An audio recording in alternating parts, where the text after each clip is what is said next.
ഇന്നത്തെ റെസിപ്പി എന്താണെന്ന് വെച്ചാൽ നമ്മൾക്ക് മുംബൈ സ്റ്റൈലിലൊക്കെ ഉള്ള ഒരു സ്ട്രീറ്റ് ഫുഡായ പാവ് ബജിയാണ് കേട്ടോ ഉണ്ടാക്കുന്നത്. അപ്പോൾ ഇതിനായിട്ട് പാവ് ബജീൻ്റെ മസാല വേണം, പിന്നെ ബന്നാണ് കേട്ടോ വേണ്ടത്, പിന്നെ അതിൽ കാണുന്ന വെജിറ്റബിൾസൊക്കെയാണ് കേട്ടോ വേണ്ടത്. അപ്പോൾ നമുക്ക് ക്യാബേജും ക്യാരറ്റൊക്കെ വേണം. നമുക്കൊരു ചട്ടിയിൽ എണ്ണ ഒഴിച്ച് കൊടുത്ത് ബട്ടർ ഇടാം, പിന്നെ ജീരകം ഒഴിക്കാം, പിന്നെ നമുക്ക് സവോള, ഇഞ്ചി വെളുത്തുള്ളി പേസ്റ്റ്, പച്ചമുളക് എല്ലാം കൂടി ഇട്ട് വഴറ്റണം കേട്ടോ. അപ്പോൾ നല്ലപോലെ വഴറ്റണം. അതിന് ശേഷം നമുക്ക് തക്കാളി ജ്യൂസ് പോലെ ആക്കിയിട്ട് അത് ഒഴിച്ച് കൊടുക്കാം കേട്ടോ. പിന്നെ അതിലേക്ക്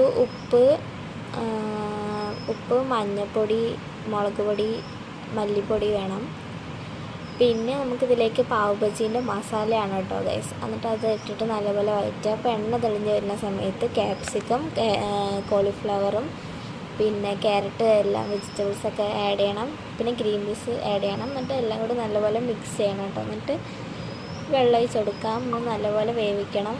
വേവിച്ച് വരുന്ന സമയത്ത് ഇങ്ങനെ ഉടഞ്ഞ് വരും കേട്ടോ. അപ്പോൾ നമ്മളത് കുറച്ചും കൂടി നല്ലപോലെ കൈ കൊണ്ട് ഉടയ്ക്കണം.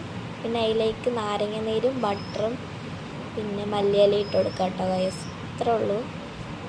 ഇനി നമുക്ക് ബന്ന് ഉണ്ടാക്കാം കേട്ടോ. അപ്പോൾ ബട്ടർ ഒഴിച്ച് കൊടുത്തിട്ട് ബന്ന് ജസ്റ്റ് അങ്ങോട്ടും ഇങ്ങോട്ടും ടോസ്റ്റ് ചെയ്ത് കൊടുക്കുക. അപ്പോൾ ഇതാണ് ഗൈസ് നമ്മുടെ റെസിപ്പി. അപ്പോൾ അതിന് കഴിച്ചുള്ള റിയാക്ഷൻ പറയാം. ഇതന്നെയാണ് അതിൻ്റെ ടേസ്റ്റ് ഒന്നും എനിക്കറിയത്തില്ല, പക്ഷെ അടിപൊളിയായിട്ടുണ്ട് ഗൈസ്. അപ്പോൾ ബാക്കിയുള്ളവരുടെ റിയാക്ഷനൊക്കെ കാണാൻ നമ്മൾ ചായയും കൂടി ഉണ്ടാക്കിയിരുന്നു. അപ്പോൾ ഗൈസ് എല്ലാവരും നമ്മുടെ ചാനൽ സബ്സ്ക്രൈബ് ചെയ്യണം കേട്ടോ. Bye bye.